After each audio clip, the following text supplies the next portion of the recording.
जो ईश्वर को मंजूर होता है वह होकर ही रहता है। सुनिए धार्मिक कथा। जीवन में जो भी गठित होता है वह किसी न किसी कारण से होता है। आखिर में यह बात कहाँ तक सही है, चलिए इसे एक कहानी के माध्यम से जानते हैं। और हाँ, आप लोग कहानी में हमारे साथ अंत तक बने रहें, क्योंकि यह कहानी आपकी सोच बदलने वाली है। तो चलिए बिना समय बर्बाद किए कहानी को शुरू करते हैं। अंग नाम के एक राज्य पर राजा हर्षवर्धन का शासन हुआ करता था। राजा हर्षवर्धन एक बहुत ही परोपकारी और दयालु स्वभाव के राजा थे। जो कोई भी राज्य के दरबार में फरियाद लेकर आता वह मुंह मांगी मुराद पाता। उनके बारे में यह बात मशहूर थी कि उनके दरवाजे पर आने वाला कोई भी आदमी खाली हाथ वापस नहीं जाता था। एक दिन राजा के दरबार में एक आदमी आया। उसने राजा को प्रणाम किया और कहने लगा, राजन, मैंने सुना है कि आपके सामने जो भी फरियादी आता है वह कभी खाली हाथ वापस नहीं लौटता। अगर ऐसा है तो क्या 3 दिन के लिए आप मुझे अपनी राजगद्दी सौंप सकते हैं? आप महल में जाकर आराम कीजिए और मैं राजगद्दी पर बैठकर आपका राजपाट चलाऊंगा। राजा उसी वक्त राजगद्दी से नीचे उतर गए और फिर अपने दरबार में मौजूद सभी मंत्रियों और दरबारियों को आदेश दिया कि आज से ठीक 3 दिन तक सभी लोग इस आदमी के आदेश का पालन करेंगे। यह कहते हुए उस राजा ने आदमी को अपनी गद्दी पर बिठा दिया और खुद अपने महल में चला गया। वह आदमी 3 दिन तक बड़ी ठाठ से राजगद्दी पर बैठा रहा और पूरे राज्य का शासन चलाता रहा। चौथे दिन जब राजा उनके पास आया और कहने लगा, भाई, अब तुम 3 दिन तक इस गद्दी पर बैठ चुके हो, अब राजगद्दी से उतर जाओ और अपना रास्ता लो। यह सुनकर वह आदमी कहने लगा, राजन, पहले तो मैं सिर्फ इस इरादे से आया था कि आपकी दानवीरता की परीक्षा लूं। सच में मैंने ऐसा आपके बारे में सुना था, उससे कहीं बढ़कर आपके बारे में पाया है, लेकिन अब 3 दिन तक इस राजगद्दी पर बैठने के बाद मेरा इरादा बदल गया है। इस राजगद्दी से उतरने का मेरा दिल नहीं चाहता। आपको तो सारी दुनिया ईश्वर का अवतार कहती है। मैं आपसे प्रार्थना करता हूँ कि यह राजगद्दी और राजपाट ईश्वर के नाम पर मुझे दान में दे दीजिए। राजा ने जब उसकी बात सुनी तो मुस्कुराते हुए कहने लगे, लो भाई, यह राजगद्दी और यह राजपाट आज से तुम्हारा हो गया। अब तुम इसे संभालो, मैं चलता हूँ। यह कहकर राजा अपने महल में वापस आ गए। उन्होंने रानी को सारी बात बताई। रानी भी महाराजा की तरह बहुत ही नेक दिल की थी। उन्होंने शिकायत का एक शब्द भी अपनी जुबान पर नहीं आने दिया। राजा और रानी अपने दोनों बेटों को लेकर महल से बाहर निकल पड़े। जाने से पहले उन्होंने अपने राजस्वी वस्त्र त्याग दिए और साधारण वस्त्र पहन लिए। राजा को ईश्वर पर बड़ा ही विश्वास था। वह मन में सोचने लगे कि लगता है परमात्मा ने मेरे लिए कुछ और ही सोच रखा है। राजा अपनी पत्नी और दोनों बेटों को लेकर सफर पर रवाना हो गए। राजा सोचने लगा कि कल तक मेरी सवारी के लिए सैकड़ों हाथी और घोड़े मौजूद थे, आज मैं पैदल चलना पड़ रहा है। कल तक हजारों नौकर चाकर मेरे सामने खड़े रहते थे और आज कोई हालचाल पूछने वाला भी नहीं है। लेकिन राजा ने ऐसी हालत में भी शिकायत का एक शब्द अपनी जुबान पर नहीं लाया। पैदल सफर करते करते वह कभी 2 कोस चलते तो कभी 4 कोस। कभी कुछ खाने को मिल जाता तो कभी भूखा ही रहना पड़ता था, मगर इस पर भी उसने परमात्मा पर पूरा भरोसा रखा और हमेशा परमात्मा का धन्यवाद करता रहा। कुछ दिनों तक इसी तरह पैदल सफर करने के बाद वे एक नगर में पहुंचे। वहां एक आवास गृह में जाकर ठहर गए। उस नगर के बाहर एक सौदागर का काफिला आकर रुका था। सौदागर अपने घोड़ों पर सवार होकर नगर की सैर करता हुआ उस आवास गृह की तरफ आ निकला। उसमें राजा और उसका परिवार ठहरा हुआ था। सौदागर की नजर जब रानी पर पड़ी तो उसने देखते ही उसने समझ लिया कि यह औरत किसी ऊंचे खानदान की है। वह मन ही मन रानी पर मोहित हो चुका और उसने इरादा किया, क्यों न इस औरत से मैं विवाह कर लूं। मन में कुछ सोचकर वह राजा के पास आ गया और कहने लगा, हुजूर, मैं एक व्यापारी हूँ। मेरा काफिला नगर के बाहर ठहरा हुआ है। मेरी पत्नी को बच्चा होने वाला है और इस समय कोई ऐसा नहीं है जो उसकी देखभाल कर सके। मुझे आप एक बहुत ही नेक दिल और दयालु इंसान मालूम पड़ते हैं। क्या आप अपनी पत्नी को एक दिन के लिए मेरे साथ भेज सकते हैं? शायद उनकी वजह से मेरी पत्नी की तकलीफ कुछ कम हो सके, वरना मुझे तो लगता है कि वह जिंदा नहीं रह पाएगी। राजा और रानी सौदागर की बातें सुनकर कुछ घबरा गए। आखिर नेक दिल राजा ने रानी से कहा, अगर इस गरीब की हालत में भी हम किसी के काम आ सकते हैं तो यह हमारे लिए खुशकिस्मत की बात है। तुम देर न करो और ईश्वर जाने इसकी पत्नी किस हालत में रहेगी। रानी ने अपनी जुबान से इनकार का एक शब्द तक नहीं कहा और उसी वक्त सौदागर के साथ जाने के लिए तैयार हो गई। आवाज गृह से बाहर आकर सौदागर कहने लगा, मेरा काफिला शहर से काफी दूर है और मुझे यहाँ पर आए हुए काफी देर हो चुकी है। आप ऐसा कीजिए, मेरे साथ मेरे घोड़े पर बैठ जाइए ताकि हम जितनी जल्दी हो सके काफिले तक पहुँच जाएं। रानी बेचारी उस सौदागर की चालाकी को नहीं समझ सकी और उसके साथ घोड़े पर सवार हो गई। सौदागर घोड़े पर सवार रानी को लेकर अपने काफिले पर पहुंचा। उसने अपने काफिले को कुछ करने का आदेश दिया। अपना घोड़ा उसने एक तरफ भगाया और रानी को ले चला। यह सब देखकर रानी को सौदागर की चालाकी का पता चला। रानी ने बहुत शोर मचाया, बहुत तड़फी, चीखी चिल्लाई, मगर सौदागर को उस पर बिल्कुल भी दया नहीं आई। वह उसे घोड़े पर बिठाकर कहीं का कहीं ले गया। दूसरी तरफ आवास गृह में इंतजार करता हुआ राजा सोचने लगा कि उसकी पत्नी अब तक क्यों नहीं आई। उसने सोचा, क्यों न खुद चलकर देखा जाए कि आखिर माजरा क्या है। वह अपने दोनों लड़कों को साथ लेकर आवास गृह से निकला और इस शहर से बाहर जा चुका। उसने सौदागर के काफिले को ढूंढने की बहुत कोशिश की, लेकिन काफिले का कहीं पता ही नहीं चला। तभी उसे उत्तर दिशा में धूल उड़ती हुई दिखाई दी। राजा ने अनुमान लगाया कि जरूर वह आदमी उसकी पत्नी को लेकर उसी तरफ गया है। राजा भी अपने दोनों लड़कों को लेकर उस दिशा की तरफ चल दिया जिस तरफ काफिला गया था। थोड़ी दूर चलने के बाद राजा रास्ता भटक गया और कहीं दूर जगह जा निकला, जहां उसने सामने एक नदी बह रही थी। राजा ने इधर उधर देखा कि शायद नदी पार करने के लिए कोई नाव मौजूद हो, लेकिन वहां पर कोई नाव नहीं थी। उसने कुछ देर तक सोचा और फिर बड़े लड़के को नदी के किनारे पर बिठाया और छोटे लड़के को अपने कंधे पर बिठाया और नदी में उतर गया। राजा का इरादा था कि पहले छोटे बेटे को नदी के पार पहुंचा देगा और फिर वापस आकर बड़े बेटे को ले जाएगा, लेकिन इंसान सोचता कुछ है और होता कुछ और है।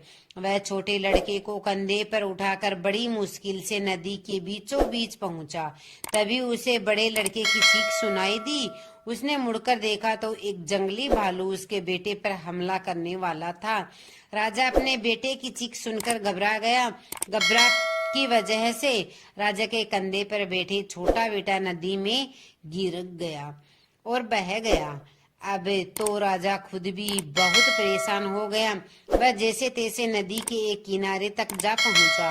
राजा यह समझ रहा था कि उसके बड़े बेटे को जंगली भालू ले गया और छोटा बेटा नदी में डूब गया। पहले तो राजा राजपाट से हाथ धो गया और फिर रानी भी मुझसे छिन गई। अब दोनों लड़के भी मुझसे बिछड़ गए। राजा मन ही मन में दुखी था। इसी हालत में वह चलते चलते दोपहर के समय एक नगर के पास जा पहुंचे। उसने देखा कि शहर के बीचों बीच एक खुले मैदान में लोगों की भीड़ जमा थी। भीड़ को देखकर राजा हैरान हो गया और सच्चाई मालूम करने के लिए उस तरफ बढ़ने लगा। उस नगर का यह रिवाज था कि वहां के राजा की जब मौत हो जाती थी तो सभी दरबारी और मंत्री शहर के लोगों के साथ एक मैदान में इकट्ठा हो जाती थी। फिर एक बाज को उड़ाया जाता और वह यह बाज जिसके भी सिर पर बैठ जाता उसी को राजा मान लिया जाता और राजगद्दी भी सौंप दी जाती थी। इसी कारण से वहां पर लोगों की भीड़ जमा थी। बाज छोड़ा जा चुका था मगर अभी तक वह किसी के सिर पर नहीं बैठा था। किस्मत शायद उसी राजा का इंतजार कर रही थी। जैसे ही राजा वहां पर पहुंचा, बाज जाकर उसके सिर पर बैठ गया। बाज का उसके सिर पर बैठना था कि तुरंत सभी दरबारी हाथ जोड़कर उसके सामने आ खड़े हो गए और उसे राजा मान लिया। वे सभी उससे प्रार्थना करने लगे, चलिए महाराज, अब आप ही इस देश के राजा हैं, चलकर अपनी गद्दी संभालिए। लेकिन राजा ने कहा, अरे भाई, मैं तो खुद राजपाट छोड़कर आया हूँ। अपना राजपाट छोड़कर ही मैंने यह फकीर हासिल की है। अब मुझे किसी भी तरह के राजपाट की कोई इच्छा नहीं है। राजा का ऐसा कहना था कि दरबारी समझ गए कि हमें इससे अधिक अच्छा राजा नहीं मिल सकता। वे सभी जिद करने लगे, आप ही हमारे राजा हैं। राजा के बार बार मना करने पर भी लोगों ने उसे अपना राजा बनाकर ही दम लिया। उसने राजा के कपड़े पहनाए गए, सर पर मुकुट रखा गया और महल में ले जाकर उसे राजगद्दी पर बिठाया गया। उसके बाद कई दिनों तक उस नगर में नए राजा के चुने जाने की खुशी में उत्सव मनाया गया। राजा ने भी मन ही मन में इस राज्य को ईश्वर का पुरस्कार समझा और उस राजपाट का चलाने लगी। मगर दिल ही दिल में राजा दुखी रहता था। जब भी उसे अपनी पत्नी और बेटों की याद आती तो उसकी आंखें नम हो जाती थी। अब जरा उन बेटों का भी हाल सुनिए। जिस लड़के को जंगली भालू उठा ले गया था, उसे रास्ते में ही एक शिकारी की नजर पड़ी। उसने अपना तीर कमान पर चढ़ाया और निशाना सीधा भालू पर लगाया। भालू वही ढेर हो गया और लड़के की जान बच गई। जो लड़का नदी में डूब गया था, उसे एक मछुआरे ने बचा लिया। यह दोनों ही आदमी के औलाद नहीं थे और उन्होंने इन दोनों लड़कों को अपनी औलाद समझकर उनका लालन पालन किया। यह दोनों ही आदमी उसी नगर के रहने वाले थे जहाँ इन लोगों का पिता राजा बन चुका था। दोनों ही लड़के अपने अपने घर में बड़े हुए और वहाँ के राजा की सेना में वे भर्ती हो गई। भाग्य का खेल ऐसा हुआ कि उन दोनों को राजा का अंगरक्षक बना दिया गया। समय बीतने की वजह से दोनों लड़कों की शक्ल सूरत अब बिल्कुल बदल चुकी थी। न तो राजा उन्हें पहचान सका कि यह वही उसके बेटे हैं और न ही उन लड़कों को समझ में आया कि राजगद्दी पर जो इंसान बैठा है वही उनका पिता है। बल्कि उन दोनों को तो यह भी एहसास नहीं हुआ कि वे दोनों सगे भाई हैं। यह भी कुदरत का ही खेल था कि वे इकट्ठे होकर भी अलग अलग ही थे। अब वे दोनों लड़के अंगरक्षक के रूप में हमेशा राजा के साथ रहते थे। राजा जब उनसे बातें करता तो उसे बहुत अच्छा महसूस होता। उन दोनों लड़कों से बातें करके राजा के मन को बहुत ही सुकून मिलता। दरअसल यह हुआ कि वह धोखेबाज सौदागर जो रानी को उठाकर ले गया था, इसी नगर में आ गया। इस दौरान सौदागर ने लाख कोशिश की कि रानी उससे शादी कर ले, मगर वह नेक औरत किसी भी तरह से शादी के लिए राजी नहीं हुई। सौदागर उसे एक अलग कक्ष में रखता था और उसकी कड़ी निगरानी की जाती थी। इस सौदागर का यहाँ के पहले राजा के दरबार में अक्सर आना जाना रहता था। सारे दरबारी और मंत्री इस सौदागर को अच्छी तरह से पहचानते थे। जब सौदागर को पता लगा कि पुराने राजा की मौत हो चुकी है तो उसे बहुत दुख हुआ, लेकिन मंत्रियों ने उसे बताया कि नया राजा पहले से भी ज्यादा नेक दिल और न्यायप्रिय है। यह सुनकर सौदागर ने मंत्री के हाथ राजा के लिए कुछ तोहफे भिजवा दिए और खुद भी राजा से मिलने के लिए पहुंच गया। दरअसल बात यह थी कि राजा ने उसे नहीं पहचाना कि यह वही धोखेबाज आदमी है जो उसकी रानी को ले भागा था। सौदागर भी यह ना समझ सका कि यह राजा भी वही आदमी है जिसे उसने धोखा दिया था। राजा ने सौदागर की बहुत मेहमाननवाजी की। सौदागर कई देशों की यात्रा कर चुका था। राजा सौदागर से उन देशों के बारे में पूछता और सौदागर उसे अपने सफर के हिस्से सुनाता। एक दिन की बात है जब सौदागर और राजा काफी देर तक बातें कर रही थे। शाम ढल चुकी थी। तब राजा ने सौदागर से कहा, दोस्त, आज की शाम तुम यहीं पर रुक जाओ। मुझे व्यापार के मामले में तुमसे कुछ जरूरी बातें करनी है।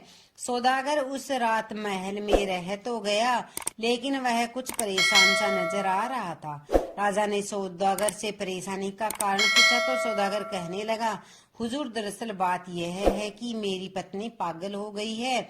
उसकी देखभाल मुझे खुद करनी पड़ती है। मुझे हर समय यह डर लगता है कि कहीं पागलपन की वजह से वह कहीं भाग न निकले और किसी मुसीबत में न फंस जाए। इस पर राजा ने कहा, तुम आज महल में ही रहो और अपनी पत्नी की चिंता मत करो। उसकी देखभाल का बंदोबस्त हम कर देंगे। राजा ने यह कहकर अपने दोस्तों अंगरक्षकों यानी उन दोनों लड़कों को सौदागर के काफिले में जाकर उस औरत का पहरा देने का आदेश दिया जिसमें सौदागर की पत्नी यानी रानी को रखा गया था। दोनों लड़कों ने आदेश पाकर उसी वक्त जाकर घर के बाहर पहरा देना शुरू कर दिया। जिस घर में वह औरत कैद थी, रात जब आधी से ज्यादा गुजर चुकी थी तो छोटे लड़के को नींद आने लगी। इस पर बड़े लड़के ने कहा, देखो भाई, इस समय नींद का आना ठीक नहीं है।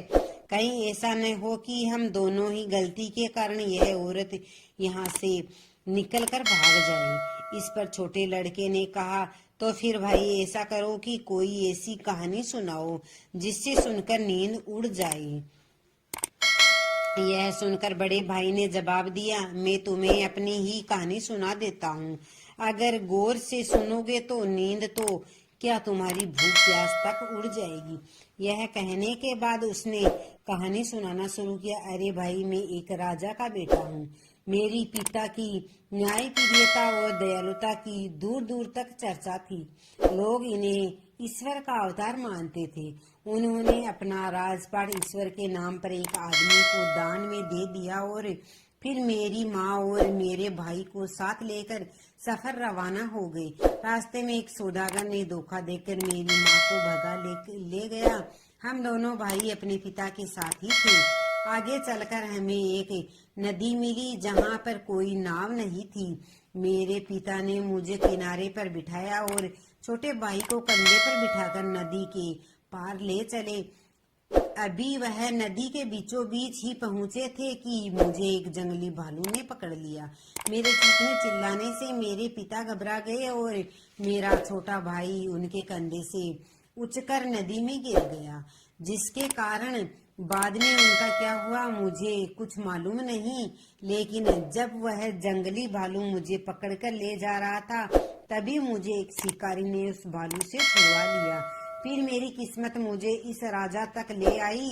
यह सुनकर दूसरा लड़का तुरंत उससे लिपट गया और कहने लगा, नदी में गिरने वाला वह बच्चा मैं ही था। मुझे एक मछुआरे ने डूबने से बचाया।